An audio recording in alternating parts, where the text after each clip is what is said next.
despejar esas dudas son libros. Están no tanto más libros, pero en caso de revistas, algunas revisiones. Incluso yo a veces también les he ayudado, les he mandado una revisión por ahí. Y en realidad hay muchas dudas cuando nosotros acudimos a ver a un paciente, no solamente para ustedes que están empezando el acercamiento con los pacientes, sino también para los médicos asistentes, ¿no? Porque ya les dije, ¿no? O sea, la idea de que nosotros vamos a abordar de todo en el momento es un poco ilusa, ¿no? O sea, es romantizar lo que es la labor de un médico.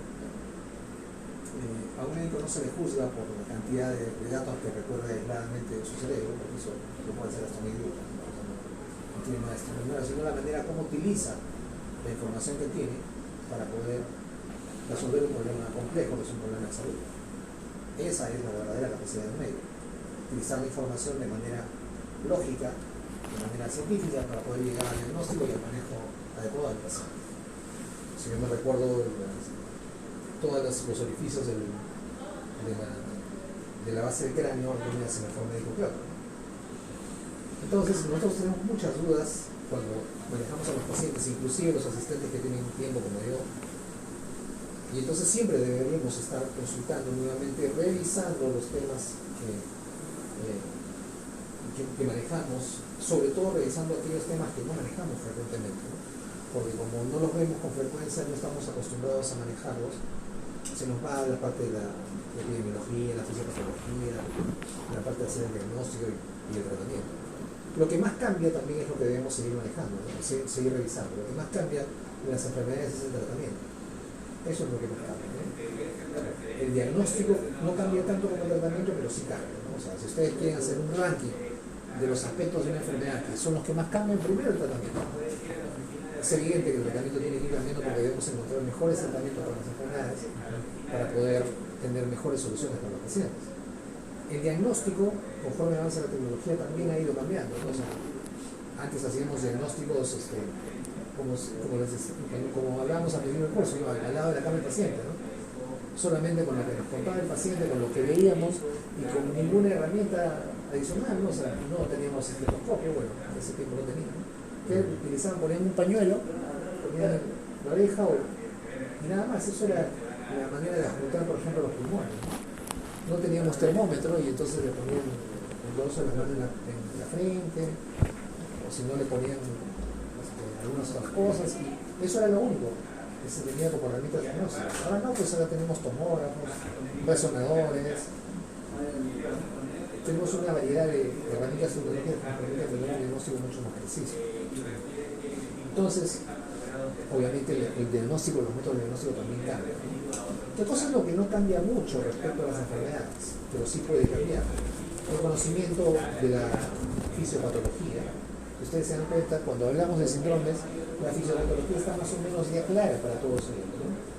De vez en cuando se hacen algunos descubrimientos pequeños que no cambian el core, la parte más importante de la fisiopatología de las enfermedades y los síndromes. Tal es así que yo no les hago ninguna acotación, ni les observo nada de lo que dice la fisiopatología, por ejemplo, de la gente, porque eso no va a cambiar, ¿no? Eso va a ser así. Si lo leen en este libro, lo leen en un libro de inglés. Pero ¿qué es lo que sí va cambiando? Como ustedes se dan cuenta, el diagnóstico y el tratamiento es lo que más cambia. Entonces ahí yo no uso referentes en castellano, sino siempre les mando en inglés. Eso es más o menos la idea que ustedes se han dado cuenta de manera empírica, pero es la idea que uno tiene respecto al manejo de la enfermedad. Hay aspectos en una enfermedad que van cambiando con mucha frecuencia el tratamiento, con un poco menos de frecuencia el diagnóstico, y otros que casi no cambian, ¿no? Como la epidemiología, la fisiopatología, la patogenia, la manera como el agente está produciendo la enfermedad.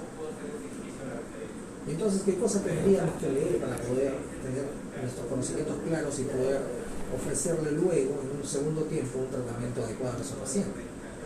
Si nosotros tomamos como muestra el libro más leído, más comprado, más metado de la medicina, que es el Harrison, que sigue siendo pues un éxito editorial en todo el mundo. Esta es su edición número 21, que es del año 2021 justamente. Para saber la actualidad de la información que contiene este libro, que es un libro clásico y un referente, yo podría empezar a preguntarme, por ejemplo, ¿cuándo se murió el primero? De repente el mismo año, ¿no? O sea, 2021. Ok. Sí. Pero ¿cuándo estuvo listo el borrador? Seguramente que tendría que ser algunos meses antes, ¿no? 2020. De repente el 2020. Porque para imprimir ese libro no se imprime por partes, ¿no? Se imprime completo. Ok, supongamos que el borrador estuvo más o menos en 2020. Si el borrador estuvo en 2020, acuérdense que son múltiples capítulos, no cientos de capítulos, por cientos o miles de autores. Algunos capítulos los escriben 2, 3, 4 autores, ¿no? Ok, entonces, ¿de cuándo serían las referencias de los capítulos si que se acabaron más o menos en 2020 de redactar y tener listo el borrador? De las 2 últimas décadas, creo. ¿2 últimas décadas te parece que yo debería citar? Como máximo sí, pero si no en la última década. No. ¿Hasta cuándo podrían? Ya, si yo terminé terminé mi borrador y lo envié para imprimir el 2020, ¿hasta cuándo, hasta qué año creen que investigué para hacer la referencia? 2010. No, mucho, realmente. 2010. ¿Y los últimos 10 años que no investigo nada? No, o sea, de los últimos 10 años se agarró todas sus referencias, a la gran mayoría. O sea, ¿la referencia hasta cuándo fueron? ¿Hasta el 2020? ¿Hasta el 2019, 18? Hasta el 2015. No, yo no redactaría algo con 5 años de antigüedad. Debería buscarlo más cerca, de repente 2019. Vamos a poner 2019, ¿ya? O sea, hasta el 2019. ¿Ok? Ok. Ya. Si yo tengo la edición en inglés, para que saque la edición en español tiene que pasar un tiempo, ¿verdad? O sea, si yo busco la edición en español, va a demorar un tiempo más, ¿no? Y entonces, si yo en el 2023 estoy tratando a un paciente leyendo de Harrison, conforme esté impreso, en español, estoy en promedio atrasado con la referencia, ¿cuántos años? 4 o 5 años. 4 a 5 años. Lamentablemente el proceso, y eso que los procesos de elaboración, impresión y distribución de los libros se han acelerado, ¿no? Ahora la edición en español sale a toque, ¿no? Prácticamente lo van traduciendo conforme lo van terminando. Pero la edición en español sale al toque, al menos de libros exitosos como el Harrison, no se demora mucho. Antes se demoraba casi un año. Pero aún así tenemos entre 4 a 5 años de diferencia de la información que está impresa en el libro hasta el momento que lo estamos leyendo ahora en el 2023. Y eso que ya estamos a finales del 2023, ¿no? O sea, Sí. casi 2024, o sea, efectivamente entre 4 a 5 años de atraso de la información. Y en esos 4 o 5 años, ¿ustedes piensan que han habido cambios importantes en las enfermedades? Sí. Definitivamente, ¿no? Hace 3 años hemos tenido una pandemia. Entonces, en el libro al menos no está SARS-CoV-2. O sí está. Sí puede estar. Pero a grandes rasgos. Pero no va a tener toda la última información, ¿no? Porque seguramente, de repente, no sé, no he leído el Harrison. Ya no compro libros hace tiempo. De repente solo pusieron cuando hubo el brote, nada más y se acabó. No, los libros impresos, si bien es cierto, siguen siendo preferidos porque es bonito tener tu libro, ¿no? Tienen ese problema, que la información está desfasada más o menos entre 4 a 5 años. Estamos hablando de libros académicos, ¿no? O sea, libros para nosotros, para los profesionales. Entonces, imagínense, si hablamos de libros de otro tipo. El otro extremo es ir a buscar información en internet, ¿no? Ustedes van a encontrar una cantidad tremenda de información. El punto es, ¿qué información nos sirve a nosotros como profesionales? No vamos a buscar el rincón del vago, monografías.com, menos Wikipedia, ¿no? Ustedes están formando como profesionales, necesitan referencias académicas. ¿Dónde vamos a buscar? ¿Qué tipo de información vamos a buscar? ¿Qué es lo que vamos a leer? No la primera búsqueda que hago y me tira a una página que es un youtuber, un influencer, eso no voy a utilizarlo. Pues, o sea, yo estoy formándome como médico. Es más, el mejor ejemplo de cómo la información incorrecta, las fake news han influenciado la salud ha sido justamente la pandemia, ¿no? La gente leía cualquier cochinada, cualquier idiota que salía en internet y eso le hacían caso, ¿no? Salió un tipo que ni siquiera era matemático a hablar de las curvas de la epidemia y era viral el tipo, ¿no? Facturaba un montón de plata. Y así cualquier advenedizo puede hablar de cualquier cosa y basta que tenga un acceso a internet y lo pongan ahí, sea más o menos viral, o sea más o menos simpático, o sea más o menos entretenido, y ya todo el mundo lo ve y todos piensan que eso es ley. Lo peor de todo es que algunos profesionales incluso les hacen casos, llega a ser colmo, ¿no? Entonces, ¿cómo debemos nosotros formarnos desde el punto de vista científico para poder darnos cuenta qué es lo que tenemos que leer para poder guiar nuestro trabajo profesional como médicos. Y entonces, regularmente, como ocurría antes de que surgiera la corriente de la medicina basada en evidencia, era algo como lo que ustedes ven ahora, ¿no? ¿Qué hacemos? Nosotros leemos libros. Pero los libros tienen un problema, ¿no? Un problema serio que es la falta de actualidad. Salvo que compremos pues, un libro de Copyright 2023, la mayoría van a estar entre 4 o 5 años atrasados en sus referencias, por el simple hecho del proceso de producción de un libro físico. Y entonces, en los años 70, un grupo de gente,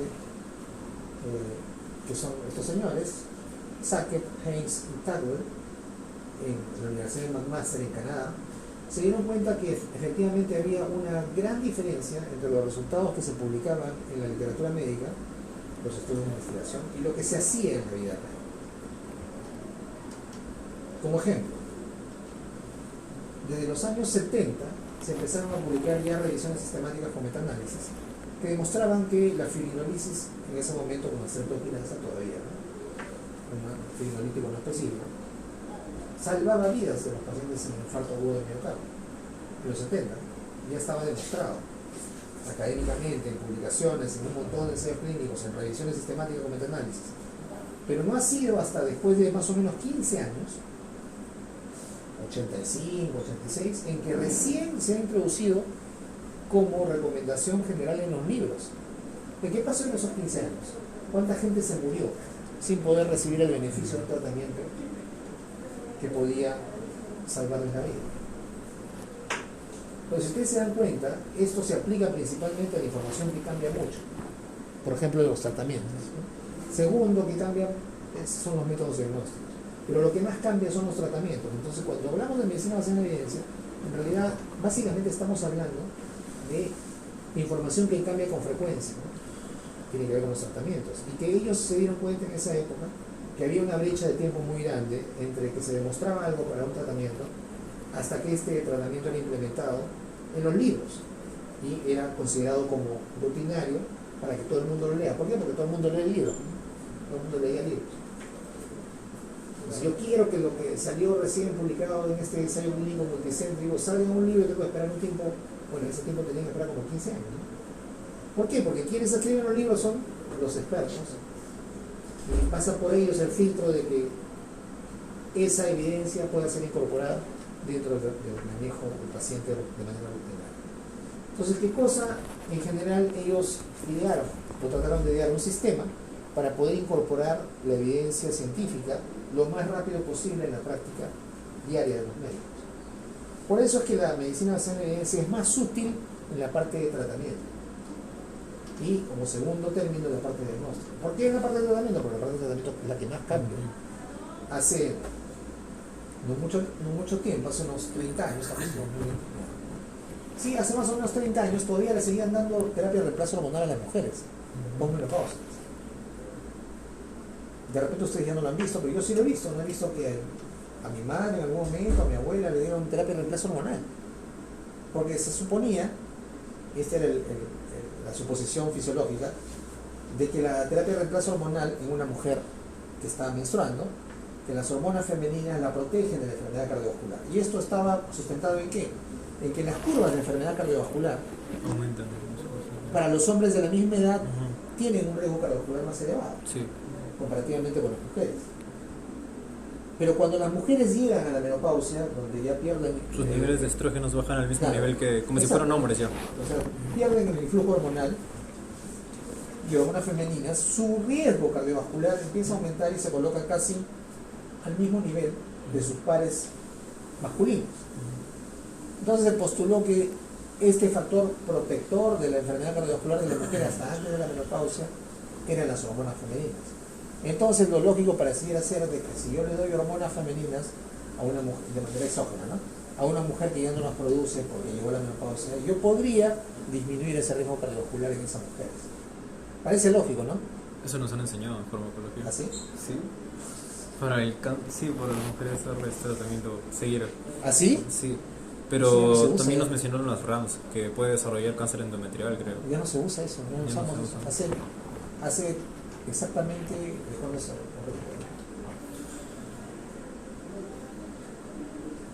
Ahorita me voy a decir el año en el cual salió el estudio que derrumbó toda esa cochinada. No, sí nos enseñaron hasta... ¿Ah, sí? Sí, hasta encima... Claro, lo que usted mencionó, que las mujeres tienen un menor riesgo de... No, claro, eso es cierto, desde el punto de vista fisiológico, no. No, eso sí es cierto, pero... El tratamiento. Ajá, por eso el tratamiento para que no tengan eso, sigue tratándolas con ¿Ah, sí? estrógenos ¿Así les han dicho? derivados. A ver. Ya. El ensayo clínico que desmontó todo eso ha sido el año 2013. Ya no deberían haberles enseñado a ustedes nada de eso. ¿13 o 13? 2013. 13. Ya, entonces, por mucho tiempo pensábamos de que, como parecía lógico, en ese grupo de mujeres posmenopáusicas si le damos hormonas femeninas exógenas, sintéticas, podríamos disminuir el riesgo cardiovascular. Se hicieron en ese tiempo, estamos hablando de los 70 más o menos, algunos estudios mal diseñados, lo sabemos, que demostraban que podría haber algún beneficio. Entonces, a partir de entonces, todas las mujeres posmenopáusicas, ¿no?, empezaron a recibir suplementos de hormona exógena de forma menopáusica. Se les daban hormonas sintéticas, ¿okay?, desde los años 70 hasta más o menos los 90, 95. En los años 90 se empezaron a dar cuenta que igual las mujeres se morían, ¿no? Tan igual como, o sea, no había una disminución supuesta de riesgo cardiovascular comparada con los hombres. Empezaron a ver las curvas de sobrevida. Y más bien lo que empezaron a ver era que un grupo de ellas empezaron a desarrollar cáncer hormonodependiente.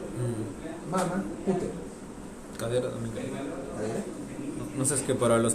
Hay reloxifeno, moxifeno, No, eso es otra cosa. ¿no? No, eso no son terapia de reemplazo Para hormonal. medir el cáncer. Terapia de reemplazo hormonal estamos hablando de estrógenos. No, sí, pero me refiero para que tratar esos cánceres, Eso, creo que se no, sabe eso ahí. tamoxifeno, tamoxifeno Los reguladores de... son tratamientos son inmunomoduladores, no es la terapia de reemplazo hormonal.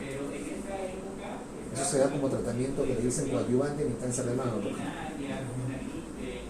Entonces, empezaron a mirar las curvas de supervivencia y las mujeres no estaban muriendo más, al contrario, se estaban muriendo más por cáncer.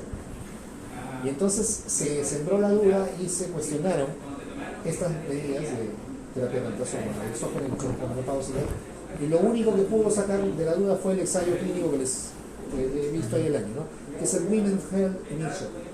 Se hizo un ensayo clínico donde a un grupo de mujeres se le dio hormonas y al otro grupo se le dio placebo las hormonas. Se la siguió por unos cuantos años para ver si es que había disminución en el riesgo cardiovascular y o había algún efecto adverso importante. Se vio que nunca hubo ningún tipo de disminución del riesgo cardiovascular y que más bien había aumento del cáncer hormonal. En el año 2013 nadie en la faz de la Tierra debería recetar hormonas exógenas sintéticas a mujeres posmenopáusicas, porque no tiene beneficios, no tiene riesgo, puede producir daño. ¿Cuántas mujeres han muerto de cáncer hormonodependiente de los 70 y los 2000? ¿Se imaginan ustedes? Millones. ¿Por qué? Por una decisión mal tomada en base a información incorrecta. Y si me dice que les han enseñado lo mismo, ya me caigo de cabeza. No se le puede dar, no se le da hormonas exógenas a una mujer posmenopáusica, no tiene ningún sentido. Para la menopausia solamente se pueden utilizar derivados de soya para los síntomas, pero ninguna hormona sintética le va a dar ningún beneficio de salud. No debería usarse en ninguna parte del mundo. Si están usando a alguien ya... Y si eso les ha enseñado, peor todavía. ¿Se dan cuenta cuál es el problema de enseñar con libros? No sé qué va a hacer.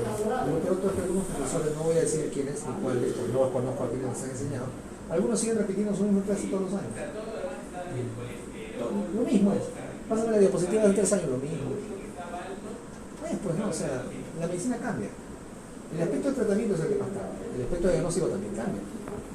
Entonces, la parte de fisiopatología, fisiología, bueno, eso puede no cambiar, ¿no? Pero el manejo de los pacientes cambia cada rato. En 3 años de pandemia hemos visto cómo ha cambiado todo el manejo de una enfermedad viral. Aunque en realidad no cambió mucho, ¿no? Lo que pasa es que la gente hizo cosas que no debía hacer.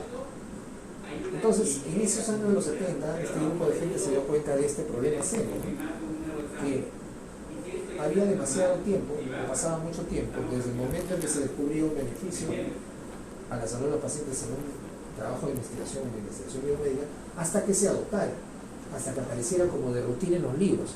¿Por qué? Porque los libros los escribe un grupo de gente, nada más.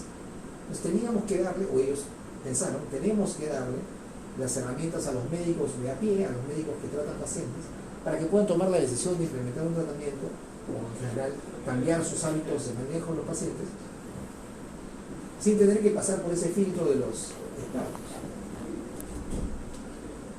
Y entonces las primeras publicaciones empezaron a aparecer en los años 80. Ellos, desde el punto de vista conceptual, primero acuñaron el término de epidemiología clínica. Y luego eso evolucionó al término que conocemos nosotros como medicina basada en la evidencia, ¿no? Acá está el primer libro, Epidemiología clínica. Creo que tiene una edición más y ahí acabó, porque después se cambió el nombre, como lo conocen ustedes o lo han escuchado, que es más marquetero también de medicina basada en la evidencia. Las primeras publicaciones estuvieron dirigidas a sentar las bases metodológicas de cómo se iba a hacer eso. O sea, ya, en este momento ustedes, por ejemplo, piensan, ya, ok, estoy aprendiendo medicina, yo sé lo que me enseñan, pero ¿cómo puedo yo incorporar el resultado de una investigación nueva en la práctica con un paciente? Eso es justamente lo que ellos trataban de hacer, brindar herramientas a los médicos para que puedan hacerlo sin necesidad de pasar por el filtro del libro o del experto. Y entonces ellos se dieron cuenta, fueron probablemente los primeros que se dieron cuenta, que uno no necesitaba tener toda la información en la cabeza, ¿no? Entonces aquí en esta publicación del año 98 ilustran lo que hacían en años anteriores, ¿no? Tenían un carrito que llamaban ellos el carrito de la evidencia. Ellos pasaban visita y en un ambiente del costado de la sala de pacientes tenían este carrito de la evidencia. Este carrito de la evidencia tenía una computadora con bases de datos biomédicas. En los tiempos en que había, ya lo conectaban a internet, cuando no simplemente tenían los discos duros de las bases biomédicas, tenían un manual o un atlas de radiología, tenían todas las herramientas para poder consultar rápidamente en el momento que tenían la duda. O sea, pasaban visita, tenían una duda, y este paciente que tiene que dar, ¿por qué tenemos que darle? No se acordaban, pum, iban y buscaban. Inmediatamente tomaban la decisión y decidían en el momento. En esta publicación ellos demuestran cuánto tiempo ahorraron en el manejo de los pacientes y en la estadía de los pacientes. ¿En qué año fue cuando usaban ese carrito? No, lo usaron desde el principio, pero esta publicación era en el 98. Desde los 70, 80 ya estaban usándolo. No, en los 70 todavía no se las laptops, creo. No, en los 70 todavía estaban sentando la base metodológica, ¿no? En los Entre 90. los 80 y 90 estaban usando el carrito. El laptop ya había en los 80. Sí, en los 80 se había. Los 90 ya eran más o menos como este, ¿no? Ajá. Entonces, ese era el punto. Tomar decisiones rápidas. ¿Qué pasa, por ejemplo, hasta ahora, ¿no? A veces pasa la visita a un asistente y no sabe qué hacer. No sabe cuál es el diagnóstico, no sabe qué es el tratamiento. ¿Qué dice? Ya póngale lo mismo que está, ya que lo ven de mañana. ¿Han escuchado eso o no? Entonces, ¿dónde has escuchado? Dime capital. Sigue pasando. Déjalo así nomás, pasarle la flecha, lo mismo, pone. Mire. El de mañana que decía. El turno siguiente. ¿Y así cuánto tiempo se pasa en la paciente hospitalizada? Dice, ¿para qué nos pagan nosotros los médicos? Para tomar decisiones. Tú tienes que tomar la decisión. No esperar al siguiente. O sea, y después te das cuenta, 20 días hospitalizado. Diagnóstico, síndrome febril de etiología terminal. No es posible que un paciente esté hospitalizado 3 semanas sin tener diagnóstico. No se puede concebir eso, ¿no? Si no, ¿para qué se hospitaliza? ¿Se va de su casa? No. Evoluciona naturalmente, como los libros que leen de semiología. Para eso no sirven los sistemas de salud. O sea, si nosotros no vamos a tomar decisiones, mejor que nos dedicarse a otra cosa, ¿no? Jardinería, yoga, alguna de esas cosas. Entonces ellos demostraron que teniendo la evidencia en la mano, y por eso les decía yo, se cambió también el paradigma del médico que sabía todo, ¿no? No, el médico no sabe todo, necesita tener una ayuda de memoria, ¿no? Mi ayuda de memoria, ¿cuál es actualmente? Mi teléfono. En mi teléfono yo tengo acceso a UpToDate, tengo calculadoras médicas, tengo acceso a internet. Todo lo que tenían, usar ellos en un carrito, yo ya lo tengo en mi teléfono. O sea que sería un crimen en este momento un médico diga, no me acuerdo, no sé qué hacer, no, pues eso tiene su teléfono. Para ver las redes sociales seguro se tiene tiempo, ¿no? En los 90, Gordon Guyer, uno de los alumnos de Big Sacker, acuñó el término como lo conocemos ahora, ¿no? Medicina basada en la evidencia. Toda esta corriente nace en Canadá, en la Universidad de McMaster. Y en el año 92 se publica el libro que se llama La Guía de Usuarios para la Literatura Médica. Este libro, que no se los he pasado a ustedes por una razón básica, no es el momento todavía, es el compendio de todas las técnicas que se utilizan para poder realizar lectura crítica de la literatura biomédica. Entonces, realizar lectura crítica significa no solamente leer lo que está impreso y aceptarlo a rajatabla, sino poder evaluar la validez y la utilidad de esa información. Para no esperar simplemente que aparezca en el libro, sino leerlo antes cuando fue publicado. ¿Entienden? Una cosa es que yo leo un libro, ya les demostré con un cierto grado de atraso en las referencias, y otra cosa que yo lea el último número de New England Journal of Medicine, publicado los jueves regularmente. Hoy estamos miércoles, mañana. ¿El JAMA? Estamos miércoles, ¿no? Sí. Mañana sale el nuevo número.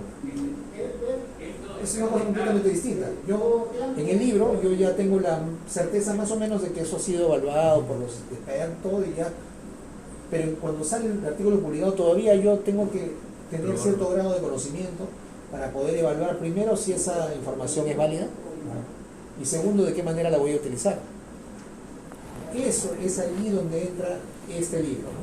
Me brinda las herramientas para que yo pueda evaluar literatura biomédica de manera crítica, no solamente leerlo y decir, ah, sí, hago eso, ¿no? Para evitar lo que ocurría, no sé si sigue ocurriendo, supongo que sí, ¿no? En los famosos conversatorios de revistas en los hospitales, donde viene un interno o viene un alumno o alguien me presenta un artículo, discuten un montón y al final, ¿cuál es la conclusión? Bueno, no, seguiremos haciendo lo mismo que hacemos, ¿no? O sea, todavía hay que hacer más estudios, dicen que además no está viviendo, ¿no? Y no es así, pues, o sea, la literatura biomédica, lo que se publica tiene una razón. ¿Por qué publicamos investigación? Para generar nuevo conocimiento. ¿Y para qué generamos nuevo conocimiento? Para que se utilice, pues. Si no, ¿para qué publicamos? Si no, ¿para qué tenemos un montón de revistas de todas las especialidades? ¿Por qué creen que la gente se mata investigando? ¿Por qué creen que se invierte, no en este país, ¿no? En otros países? Se invierte plata en investigación. Justamente para generar nuevo conocimiento, para poder tratar mejor las enfermedades y generar salud en la gente. Si no se hubiera investigado, estaríamos todavía muriéndonos por el COVID. ¿Verdad? Sí. No tendríamos vacuna, nada. Ya de repente necesitaríamos algunos de nosotros en esta sala.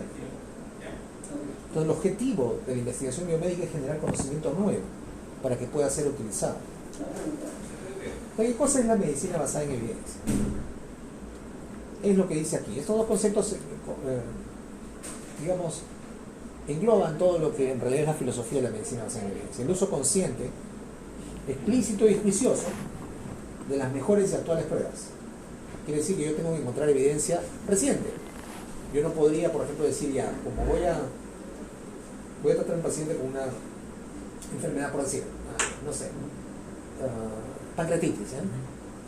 Yo voy a buscar información del año 2010 para tratarlo. No, imposible, ¿no? Esa no es la más actual prueba, ¿no? Yo tranquilamente puedo encontrar una guía de pancreatitis del año pasado, o de esos 2 años como máximo. Y puedo encontrar seguramente publicaciones de hace menos de una semana.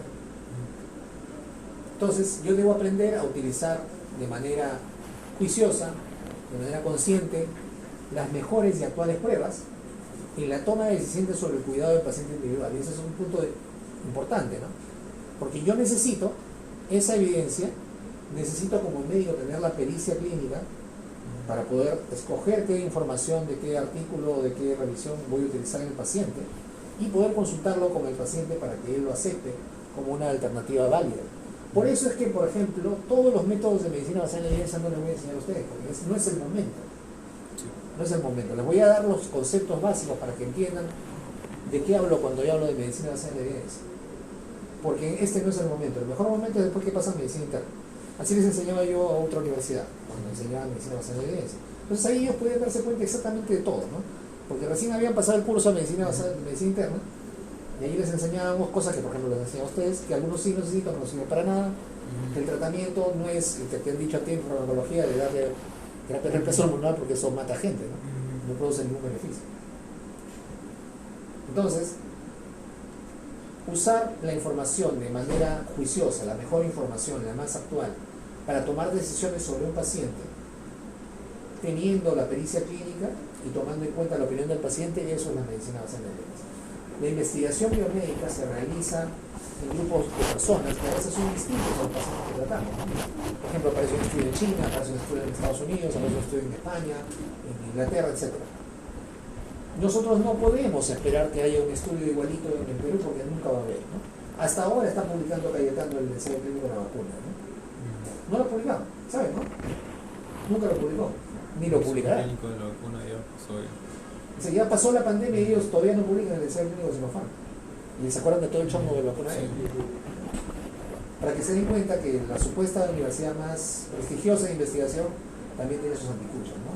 Yo ya sé eso hace mucho tiempo, pero bueno. El mejor proyecto de ensayo clínico realizado en el país es Faldeado. ¿Por qué? Porque todo el mundo en secreto se vacunó con la vacuna o el candidato a vacuna. Hasta el presidente en ese momento que era Vizcarra pasó por la vacuna. A su familia, a los medios, a sus hijos, todo el mundo vacunado. Eso es completamente fuera de la ética. Y uno de ellos, el jefe del CRO, es la organización que maneja toda la logística del ensayo clínico, profesor de ética de la universidad, vacunado él, su esposa y sus hijos. Esa es la gente que dicta clases de ética en la universidad. Ha sido un escándalo de todo punto de vista. Yo pienso que el escándalo mayor ha sido desde el punto de vista ético, ¿no? Sí, o sea, no ponerse primero. Y que esa gente siga enseñando y diciendo una cosa y por otro lado haciendo otra cosa. En fin, pero como todo aquí en el Perú se olvida, ¿no? Pasan 3, 4 cosas, les ponen un atentado, les ponen un asalto en la calle, o el precio del limón y todo el mundo se olvida de todo, ¿no? Entonces, justamente, utilizar las mejores pruebas para un paciente individual requiere que la persona tenga un grado de pericia clínica. No es hacer medicina basada en evidencia, no es utilizar una receta de medicina que se aplica para todos, no, yo tengo que escoger, ¿no? En este caso sí aplico la recomendación de la guía de práctica clínica porque puedo, tengo las condiciones. En este no puedo porque este paciente justo al que tengo que aplicarle, que necesita control, no tiene familia, vive en un albergue de estado, donde no hay ningún profesional, solamente es manejado por técnicos. Entonces, si no tiene control, ¿cómo yo le voy a dar un medicamento que requiere un control estricto? No puedo. Eso requiere de mi inteligencia, mi pericia clínica y ver la situación específica del paciente. Entonces, no es una fórmula que se aplica a todos los pacientes, sino que uno tiene que tomar la recomendación y poder ver si se aplica o no al paciente tomando en cuenta la situación particular. ¿Okay? Estos son los 5 pasos para hacer una medicina basada en evidencia. Primero, hacerla de manera precisa una pregunta a partir del problema clínico del paciente. Por ejemplo, como han visto ustedes en los capítulos del MAGI y del examen clínico regional, sobre todo en los capítulos del examen clínico racional, no los libros que les he pasado. ¿Tiene o no tiene este paciente anemia? Esa es la pregunta. A partir del problema clínico del paciente. ¿Tiene o no tiene anemia?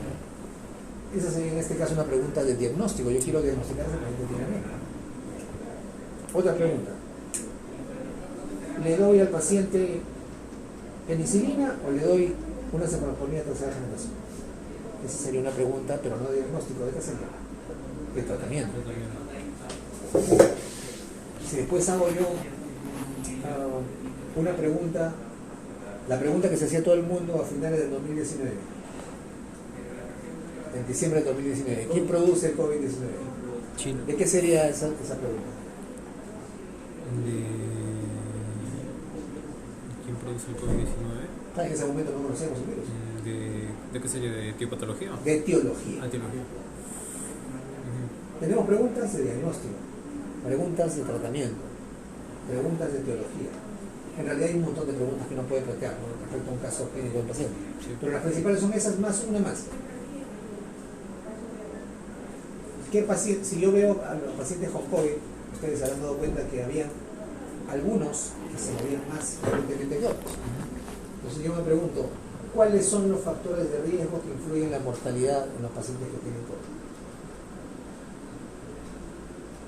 O sea, ¿quién se va a morir con más frecuencia? ¿O con quién tiene más riesgo de morirse? Ese tipo de pregunta, ¿de qué es? ¿Epidemiológica? No.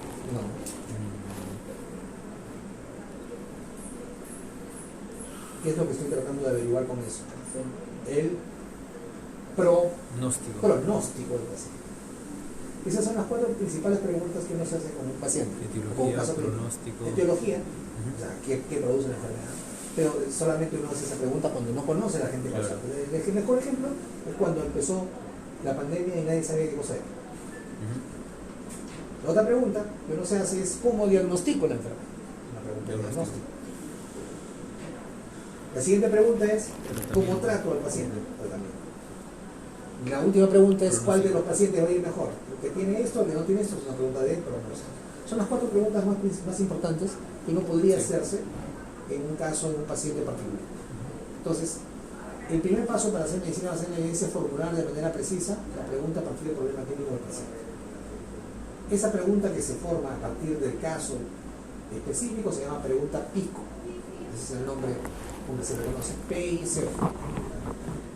Lo segundo es hacer la búsqueda para localizar las pruebas disponibles en la literatura. O si yo quiero tener información actual, ¿dónde voy a buscar? Los artículos más recientes. ¿Voy a buscar un libro impreso? No. No, ¿verdad? ¿Dónde voy a buscar? Las revistas más. En internet. Sí. Primero, en internet. ¿Dónde voy a buscar en internet? ¿En el Rincón del Vago? ¿En comunidad.com? ¿En Wikipedia? No. ¿Qué voy a buscar? En Clinical Key.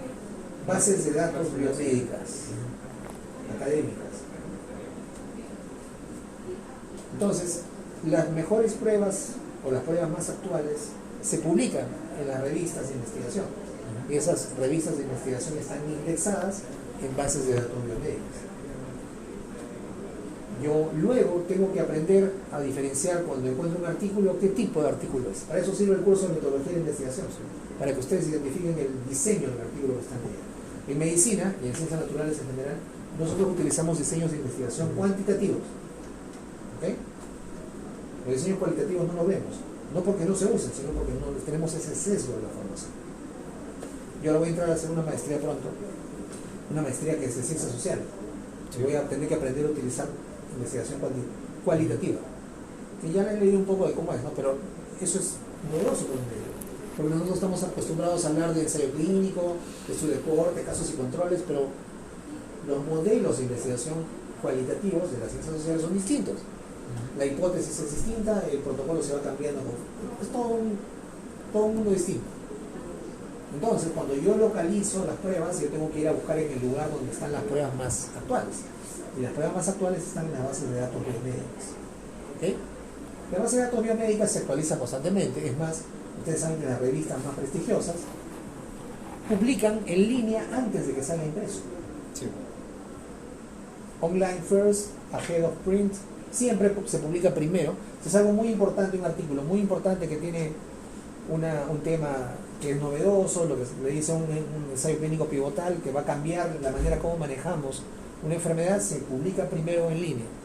Y en línea todo el mundo lo lee antes de que sea publicado. Porque ustedes saben, las revistas se publican en internet, pero tienen su publicación impresa, ¿no? Que todavía se distribuye con la biblioteca, por ejemplo. Aunque ahora la gente lo que hace es comprar la suscripción online, ¿no? Y esto empezó en el año 91, 92, cuando ya el internet se masificó. Pero claramente ha sido mayor pues a partir del 2000. A partir del 2000 prácticamente todas las revistas están en internet. No existe ninguna revista, ninguna publicación científica que se precie de ser importante que no esté en internet. Todas están en internet.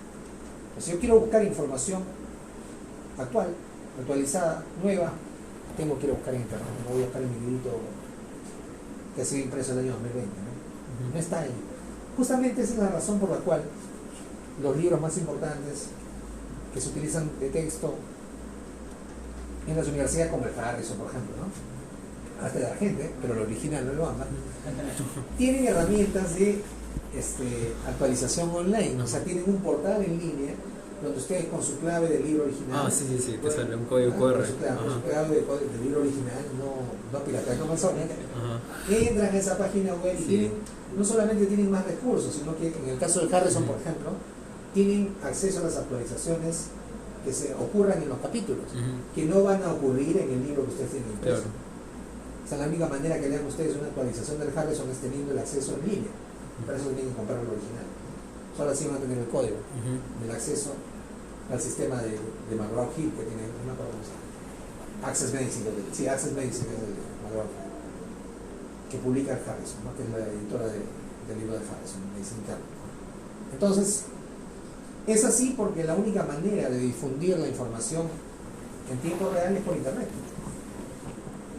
Durante la pandemia, ustedes se acordarán, toda la información del SARS-CoV-2 ha estado disponible de manera gratuita para todo el mundo que quiera leerlo. Entonces ustedes tenían acceso a todas las bases de datos que son de pago actualmente.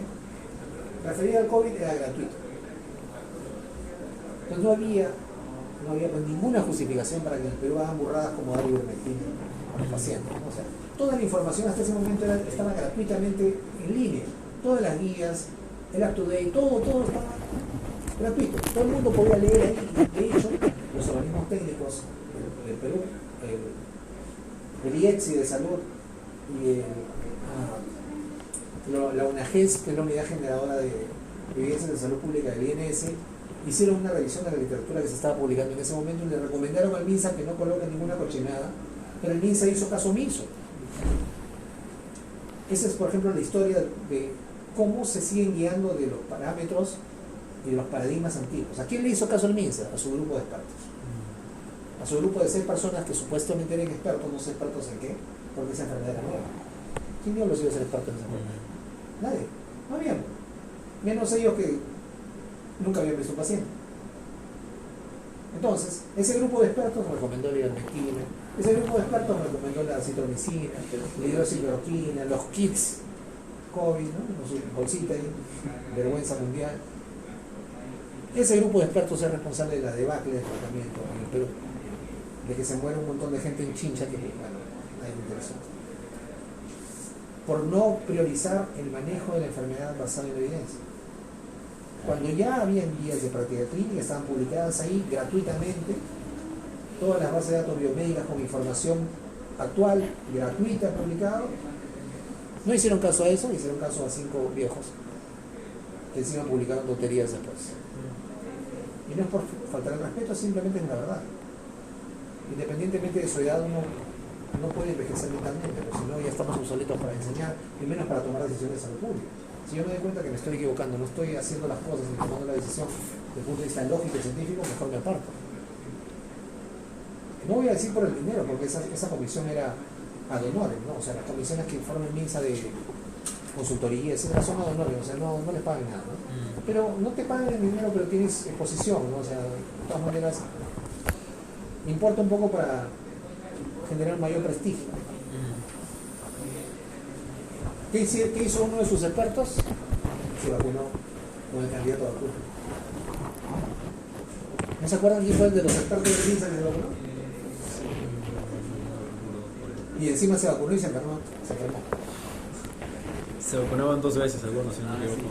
Y en los primeros días a los doctores de los hospitales grandes les decían que se vacunen y para tenerlos bien supuestamente 2 dosis de vacuna. No, pero eso ha sido el último ya vacunado con la vacuna ya real.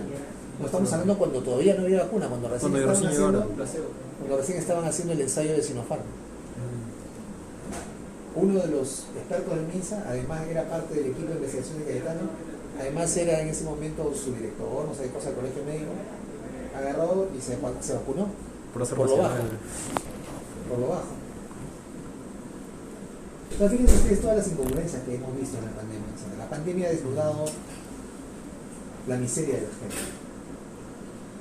La miseria personal, profesional, ha sido vista así, ¿no? O sea, aquellas personas que acaparaban las cosas, aquellas personas que no dejaban que nosotros los médicos utilicemos los ascensores en los edificios, que pedían que los médicos se muden a otro lado.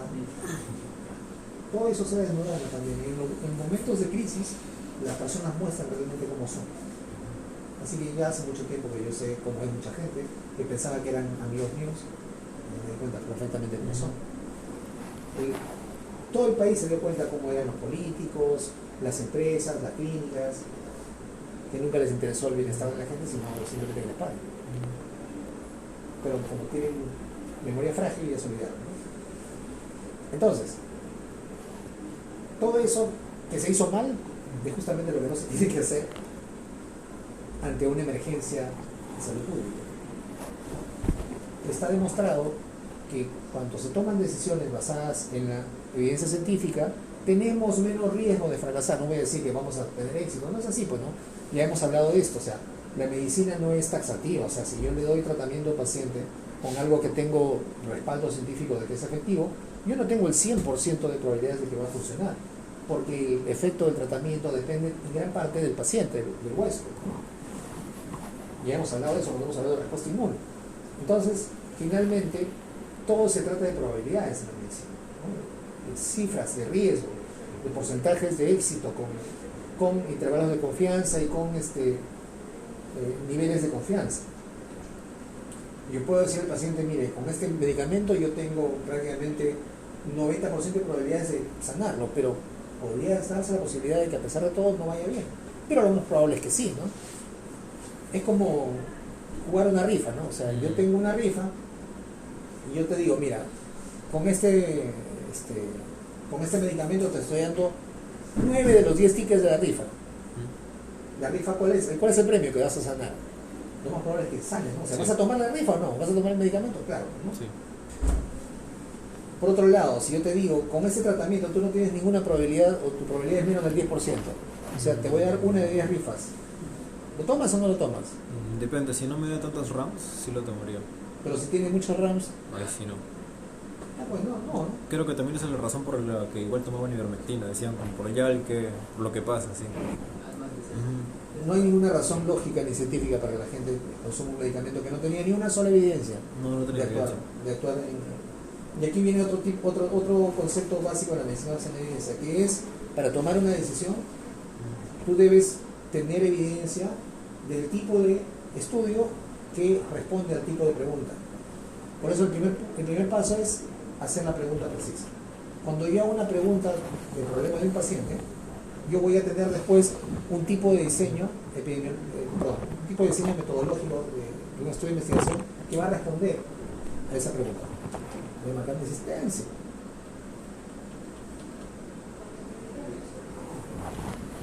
Y 10.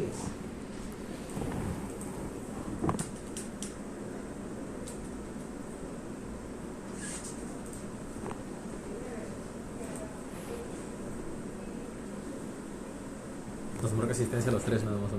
¿Qué? Nos marca asistencia a los tres. Sí, no, usted no, usted no, ya. esa parte. 15 mierda hasta 25 días. No, porque la verdad es que está en la internet está desordenado. O sea, yo no los tengo ustedes tres separados de. No, está todo los álbumes. ya. No hay forma. No. No, yo tengo mi registro de asistencia aparte. Ya. Entonces el segundo paso después de hacer la pregunta clínica es localizar las pruebas disponibles en el internet. Yo me voy a ir a buscar en internet las bases de datos biomédicas, que luego les voy a decir cuáles son, más o menos cómo se tiene que hacer, la evidencia más actual para poder responder a lo que dice en el paso 1, la pregunta clínica. El tercer paso de la medicina basada en evidencia es, luego que tengo la evidencia, tengo que evaluarla críticamente. Ese es el paso más difícil, porque ese es el que requiere la mayor cantidad de competencias técnicas. ¿Cómo sabes tú, Fernando Canaza, que este ensayo clínico que te doy en la mano es de buena calidad o no? Eso es lo que uno tiene que entrenarse. Esa es justamente la parte más difícil de hacer medicina basada en evidencia. Luego de eso, si yo sé aplicar las herramientas necesarias y yo concluyo que la evidencia que tengo, que el artículo que tengo es de buena calidad, viene el paso 4. Aplico las conclusiones de esa evaluación de calidad a la evidencia que tengo en la práctica, o sea, en mi paciente. Finalmente, evaluar efectividad y eficacia. Como ustedes se dan cuenta, eso está basado en un paciente, basado en los pacientes. La medicina basada en la evidencia nace como una respuesta para tratar a pacientes enfermos, o sea, a pacientes reales. No nace como una curiosidad académica, sino nace como una necesidad de incorporar la evidencia científica publicada en la literatura biomédica en el diagnóstico y el manejo de pacientes reales, para que no tengamos que esperar 15 años hasta que al experto se le ocurra que, como ya pasaron 15 años, yo coloco en mi libro de que sí se puede usar. Para que no tengamos que esperar el consenso de los expertos para recién utilizar un tratamiento que tiene efectividad comprobada, porque cada vez que esperamos a los expertos o se demoran mucho o cometen burradas como en el país, ¿no? Para eso nace en los años 70, fíjense, la medicina basada en evidencia. Sin embargo, estamos en el 2020, 50 años después, y todavía van a ver que algunos médicos siguen manejando a los pacientes con lo que aprendieron en la universidad. No cambian su tratamiento, no cambian su dispositivos. La misma. Le siguen enseñando cosas que ya sabemos que no han cambiado totalmente. Entonces, por eso, van a haber a veces diferencias entre las cosas que les dictan en teoría y las cosas que se hacen en la práctica real en medicina. Y ese es, por ejemplo, el conflicto existencial de los alumnos de medicina, de pregrado. Porque en teoría le dicen una cosa, dan un examen, se aprenden eso y al final van a ver al paciente y no es así. No es así. Y para finalizar esta primera parte, hay tres formas de hacer o de incorporar la evidencia en la práctica. Primero es hacer todos los pasos de la medicina basada en la evidencia, por lo menos del 1 al 4, ¿no? Hacer la pregunta pico, hacer la búsqueda para localizar las pruebas, una vez que yo obtengo las pruebas, evaluarlas críticamente, o sea, aplicarle una herramienta para ver la calidad y después aplicar las conclusiones de evaluación. Eso es hacer todos los pasos de la medicina basada en la evidencia. Es lo más difícil, porque el paso 3 justamente es el paso aplicado. La segunda forma de incorporar la evidencia en la práctica de uno como médico es utilizar evidencia previamente evaluada. ¿Por quién? Por gente que está preparada, ¿no? Se omite el paso 3, se omite el paso más difícil. Uno hace la pregunta, busca los lugares donde hay literatura y utiliza fuentes de evidencia que han sido previamente evaluadas por expertos de verdad en medicina basada en evidencia. Han hecho la evaluación con criterios específicos, criterios estandarizados. ¿Sí? Doctor, ¿cómo se hace el paso 3? O sea, exactamente, evaluación crítica de la evidencia. Lo que les dije hace un momento, ¿no? Yo te doy un artículo en tu mano y te digo, dime si este artículo es válido y si puedo aplicar sus conclusiones. Tienes que revisar el artículo detenidamente. Tienes que leerlo, tienes que hablar sus métodos primero para ver si es válido y después tienes que hablar sus resultados y decir cómo lo voy a aplicar. Sí. Es la parte más difícil. Para eso necesitas no solamente conocimiento técnico, sino también haber hecho varias veces lo mismo. Porque una cosa es que te diga, ya, emíteme una opinión de este artículo individual, y después te tiro 10 artículos, hazme una revisión de estos 10 y dame una conclusión. Sí. Dame una recomendación con grados de evidencia. Esa es la parte más complicada de ser medicina basada en evidencia. Requiere mucha formación técnica y mucha experiencia. Entonces, por eso, la modalidad de utilizar, omitiendo este paso 3, es probablemente la más utilizada, es la más extensa, ¿no? O sea, la gente, como prefiere omitir ese paso 3 de evaluar críticamente por sí mismo la evidencia, lo que hace es utilizar evidencia previamente evaluada por personas que conocen de la técnica o la metodología de medicina basada en evidencia. Entonces aquí entramos al hecho de conocer que hay escuelas de medicina basada en evidencia. La primera escuela, donde nació la medicina basada en evidencia, la Máster. La segunda escuela más prestigiosa de medicina basada en evidencia, Oxford. Otra escuela de medicina basada en evidencia, hay varias.